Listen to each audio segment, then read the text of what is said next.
We're going to do a lot more baseball in a second, but there's an important story to pass along and a really heartbreaking story, which is that longtime baseball reporter Pedro Gomez died yesterday at the age of 58. Gomez is a guy that had worked in baseball virtually his entire life. He'd worked obviously in San Jose, in Sacramento, San Francisco, and he worked at ESPN, which is where I worked with him for 18 years. And I never expected to be watching the Super Bowl and to get phone calls from Carl Ravitch, the longtime Baseball Tonight host, and Alex Cora, the current Red Sox manager, to tell me the news. And immediately what you realize is that this is a family with which we work with. Like when you work in television, you work in baseball, it's a family. And I spent most of last night just commiserating with friends, whether it was texting with Mark Mulder or David Ross, the Chicago Cubs manager, or Aaron Boone of the Yankees. And all of us were each sharing with each other, Eduardo Perez, Manny Acta, stories about Pedro and just saying, I can't believe this. I'm so in shock, but he's a wonderful friend and a wonderful guy. And I think for those who didn't know Pedro Gomez, you certainly respected his work. So I'd like to say a couple words about his work, which was exemplary. He was the guy who was on the Barry Bonds beat when Bonds was chasing down the home run record in 2001. That is not an easy job day in, day out dealing with Barry Bonds.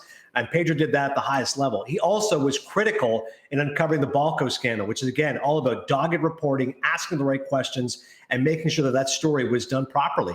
And he also covered the 2003 playoffs, which he says was one of his favorite memories when the Cubs, after the Bartman play, Josh Beckett, Kevin's friend, was joking with him, saying, here we go, Pedro, we're going to come back. And a couple of things really stand out about Pedro. As I mentioned, his work was outstanding, but he was incredibly proud of where he came from. You know, baseball is a sport which is about different cultures, and Pedro was very, very proud of his Cuban-American heritage and where he came from. And 5 years ago, he and Eduardo Perez, others went to Cuba, and it's some of the best work he ever did for ESPN because you could tell it really came from the heart. And speaking of the heart, there's one thing you knew about Pedro. He was a devoted family man, and he was always talking about his kids, really proud that one of his sons, Rio, was a baseball pitcher. And so when you hear a story like this, you say 58 years old is gone way too young.